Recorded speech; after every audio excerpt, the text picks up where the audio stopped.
রাত ৩টা বাজে। ঘুমের ঘোরে মনে হচ্ছে কেউ একজন আমার রুমে প্রবেশ করছে, এক অদ্ভুত আচরণ করার চেষ্টা করছে। বুঝতে পারছি না কি হচ্ছে আমার সাথে। কে আসবে এত রাতে আমার রুমে? আম্মু, আব্বু নাকি ভাইয়া? কিন্তু দরজা তো ভিতর থেকে লক করা, তাহলে কে আসবে? কি করেই বা আসবে? ঘুমের ঘোরে চোখ খুলতেই পারছি না। অনেক কষ্টে চোখ খুলতেই দেখলাম একজন লোক পালিয়ে গেল। গ্রিন লাইটের আলোয় আবছা আবছা দেখা যাচ্ছে। ভয়ে চিৎকার করতে মন চাইছে, কিন্তু আমি মনে মনে ভাবলাম এই লোককে তাকে আমার হাতে নাতে ধরতে হবে। তারপর একদিন আমি ঘুমের ভান করে শুয়েছিলাম।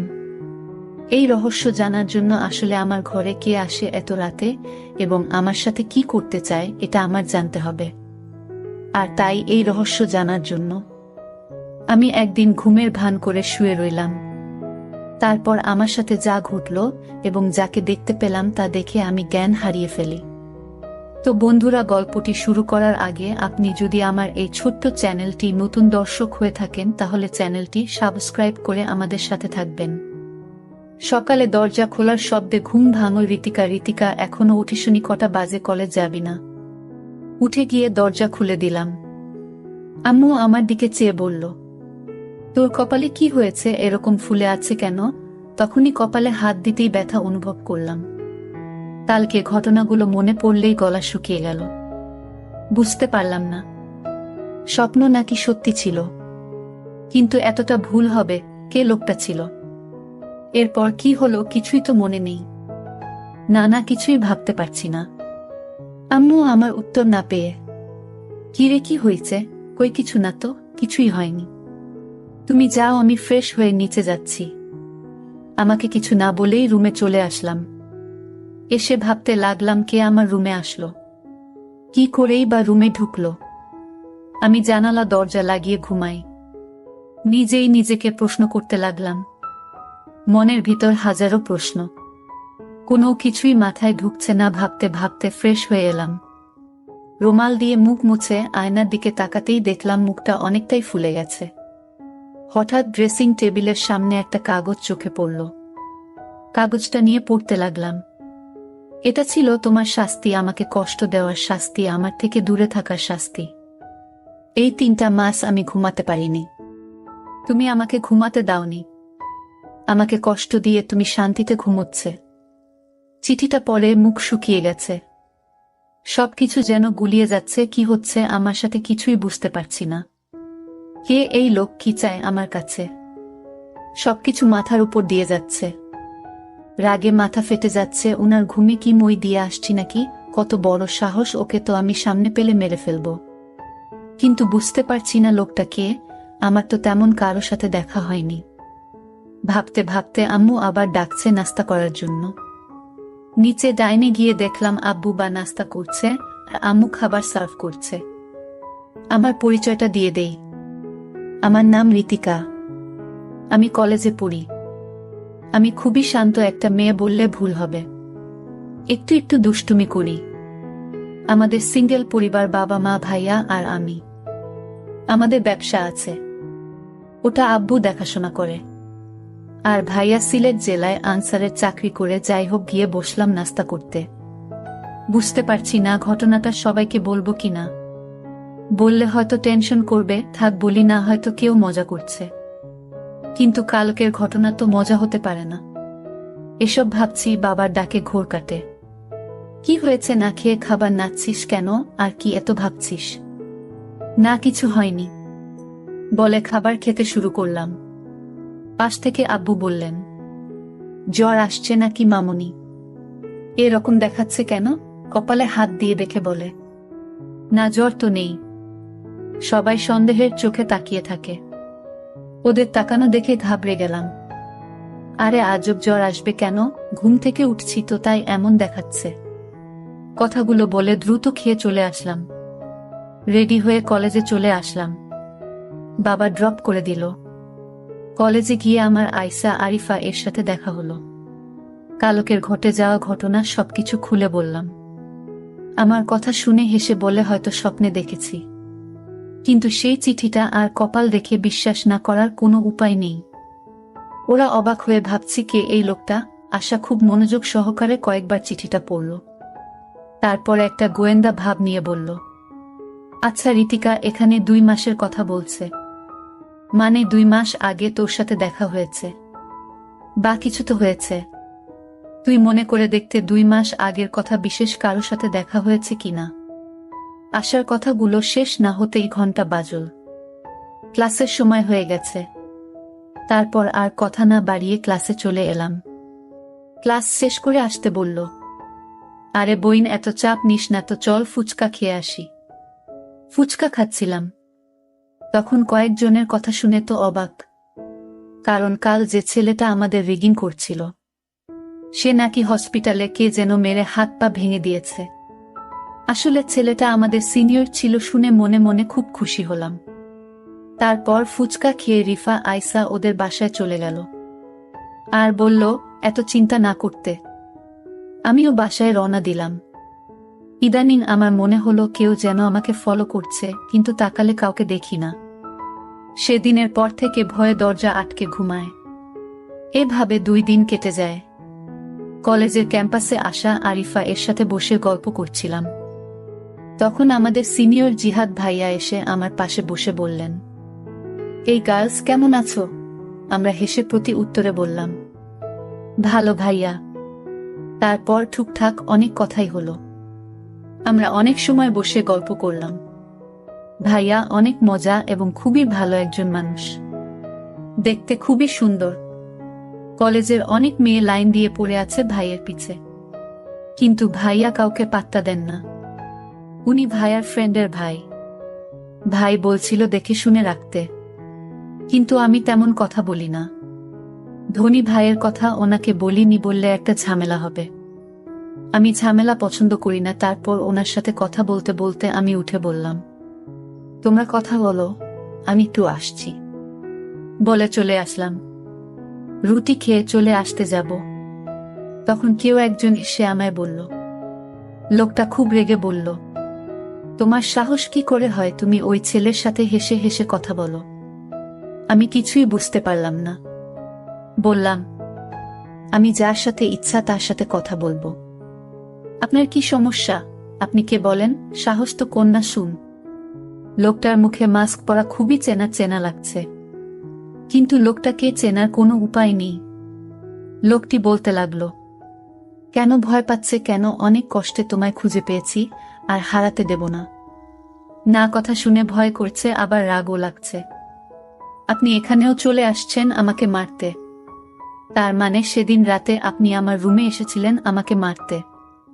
তো না মেরে আমার সাথে দুর্ব্যবহার করার সাহস হয় কি করে হলো? বজ্জাত ছেলে। মেয়েদের দেখলেই কথা বলতে মন চায়। আর করবেন নাই বা কেন? মানুষকে মেরে ফেলাই তো আপনার কাজ, এটা আর কি এমন বিষয়? তো মেরে ফেলেন আমাকে এখনই। শাহিন, এভাবে কিছু করার তো কোনো মানে হয় না। চোখ বন্ধ করে কথাগুলো একদমে বলে ফেললাম।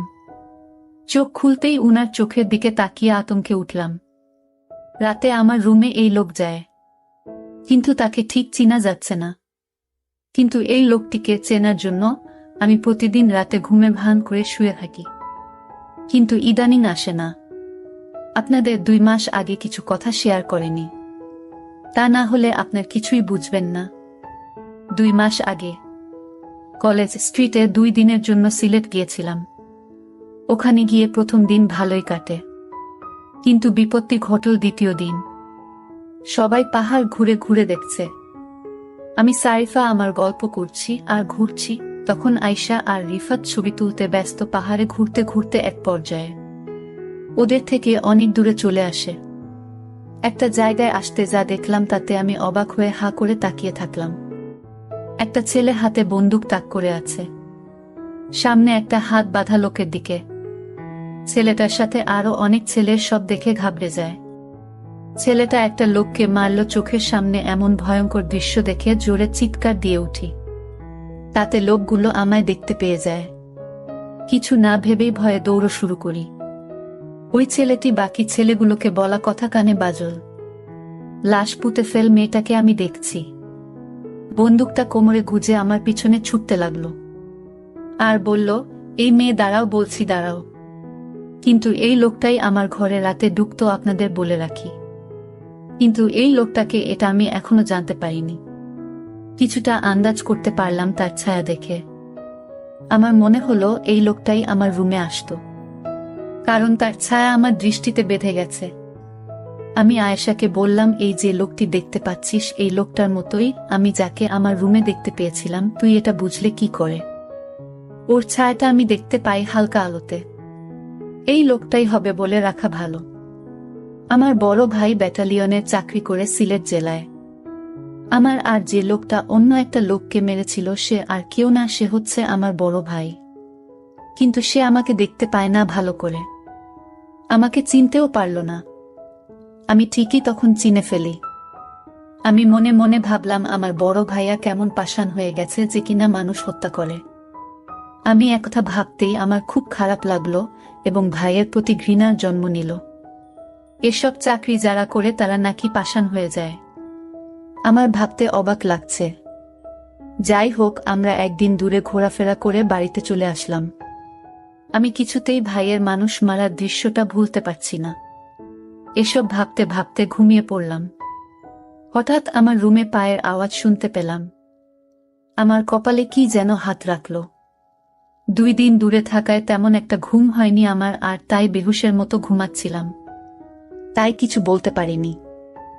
হঠাৎ যখন অনুভব করলাম আমার রুমে কেউ এসেছে, তখন চোখ খুলে দেখি কেউ নেই, কিন্তু পায়ের চিহ্ন রয়ে গেছে ঘরে। পায়ের চিহ্ন, এটা আমার খুব পরিচিত মনে হলো। আমার মনে হলো সে আমার পরিবারের যে কেউ হতে পারে, কিন্তু কে সে এটা এখন পর্যন্ত জানতে পারলাম না। আমি এই কারণে শান্তিতে ঘুমাতে পারি না। এটা কি আমি স্বপ্ন দেখি নাকি বাস্তবতাও বুঝতে পারছি না। আমি এখন থেকে ভাবলাম আজ থেকে সারাদিন ঘুমাবো, সারা রাত জেগে থাকবো, মানে ঘুমের ভান করে থাকবো। আমি তাকে হাতে নাতে ধরতে চাই। সে কেন আমার ঘরে আসে, আমার কাছে কি চায়, এটা জানার জন্য আমার মনে একরকম হতাশা তৈরি হয়ে গেল। আমি আমার পরিবারের অর্থাৎ মা বাবার সাথে বিষয়টা শেয়ারও করতে পারছি না। শেয়ার করব তখন যখন এই রহস্য আমি জানতে পারব। তো পরের দিন সকালে কলেজে গেলাম।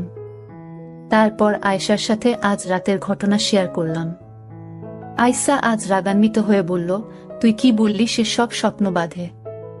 এগুলো শুনতে আর ভালো লাগে না। এগুলো সবই হয়, বাস্তবে হয় না। আয়েশা, তুমি যাই করো না কেন, তুই দেখে নিস আমি 20 দিনের ভিতরে আমি তাকে হাতে নাতে ধরব।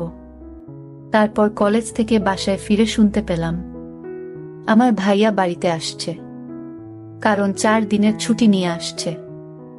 আমার জন্য অনেক গিফট নিয়ে আসছে। আমি বাড়িতে প্রবেশ করতে আমি ভাইকে দেখি দরজার সামনে দাঁড়িয়ে আছে। আমি কাছে গিয়ে বললাম, ভাইয়া কেমন আছো? কিন্তু মনে মনে ভাইয়ের জন্য ঘৃণাও কাজ করে, কারণ ভাইয়া এখন মানুষকে মানুষ মনে করে না, যাকে তাকে ধরে মারধর শুরু করে দেয়। এটা তো আমি দূরে গিয়ে দেখতে পেলাম। কিন্তু ভাইয়ের শরীরের একটা পারফিউমের গন্ধ পেলাম। আমার রুমে রাতে যে আসতো তখন একই পারফিউমের গন্ধ পেলাম। আমার যেন ভাইয়াকে সন্দেহ হতে লাগলো। কিন্তু ভাইয়া আমার ঘরে কেন আসবে? আবারও মনকে প্রস্তুত করলাম, রাতে ঘুমাবো না। আমি ঘুমের ভান করে থাকবো, দেখব কে আসে আমার রুমে এবং কি চায় সে। ঠিক মতো আজও ঘুমের ভান করে শুয়ে রইলাম। রাত তখন প্রায় 2টা বাজে। তখন আমার রুমের জানালা দিয়ে আমার ঘরে প্রবেশ করল। আমি চোখ বুজে রইলাম। তারপর ধীরে ধীরে ঘাটের পাশে বসল। আমার গলায় 2 লাখ টাকার স্বর্ণ দিয়ে তৈরি আমার গলার হার। যখন লোকটি আমার স্বর্ণের গলার হার ধরে চুরি করে নিতে চাইল তখন আমি ভয়ে কাঁপছিলাম, কিন্তু সাহস করে নড়াচড়া করেনি। তখন লোকটি হাতটা টান দিয়েছে পকেটে নীল, আর তখনই আমি তার সাথে ধরে চলতে লাগলাম চোর চোর। কিন্তু সে আমার মুখ চেপে ধরল। তারপর লোকটার মুখের দিকে তাকিয়ে দেখি সে আর কেউ না, সে আমার বড় ভাই তুহিন। ভাইয়া, তুই আমার রুমে আমার স্বর্ণ চুরি করতে আসছে ভাইয়া। তোকে ভাইয়া বলতেও আমার ঘৃণা হচ্ছে। তখন ভাইয়া বলল, আরে আমায় কিছু বলতে দেবে না, আমি ইচ্ছা করে চুরি করতে আসিনি। তুই তো জানিস না আমি চাকরি করে মাত্র 15,000 টাকা পাই, আর সেই টাকা তো আমার বাড়িতে পাঠাতে হয়, বাবাকে হিসাব দিতে হয়। আমি একটা বড় বিপদে পড়ে আমি তো স্বর্ণের হার চুরি করতে বাধ্য হলাম। শোনো বোন, আমি একটি লোককে মেরে ফেলি, আর তাই আমার চাকরি নিয়ে টানাটানি শুরু হয়েছে। উপরের সব বলেছে যদি তুমি 1 মাসের মধ্যে 2 লাখ টাকা না দিতে পারো তাহলে তোমার চাকরি থাকবে না। কিন্তু এই কথা যদি বাবা শুনে তাহলে বাবা স্ট্রোক করে মারা যাবে, আর তাই আমি কাউকে জানাইনি। আর তোকে বলে তুই বলে দিতে, আর তাই টাকা ম্যানেজ না করতে পারায় আমি আমার নিজের ঘরে চুরি করতে আসলাম বোন। এখন তুই চাইলে আমাকে পুলিশে ধরিয়ে দেয়। ভাইয়ের কথা শুনে আমি অবাক। তুমি আমার কাছে যদি চাইতে তাহলেই তো আমি তোমাকে আমার স্বর্ণ বিক্রি করে টাকা দিতাম, চুরি করার কি দরকার ছিল? আরে পাগলি, আমি যদি তোকে বলতাম মানলাম, তুই আমাকে বিক্রি করে টাকা দিতে আমি মানলাম, কিন্তু বাবা মা যখন লক্ষ্য করত তোর গলায় হার নেই তখন কি বলতি? কিন্তু আমি যদি নিতে পারতাম তাহলে তুই এবং আমার মা বাবা ভাবতো এটা চুরি হয়ে গেছে। ঠিক আছে, বুঝেছি, তুমি এগুলো নিয়ে বিক্রি করে চাকরি বাঁচাও। ধন্যবাদ বোন, আমি তোকে এর চেয়ে বেশি দামি হার উপহার দিব। প্রিয় বন্ধুরা, গল্পটি কেমন লাগলো তা অবশ্যই কমেন্ট করে জানাবেন। আর চ্যানেলটি নতুন দর্শক হয়ে থাকলে চ্যানেলটি সাবস্ক্রাইব করে আমাদের সাথে থাকবেন। ধন্যবাদ।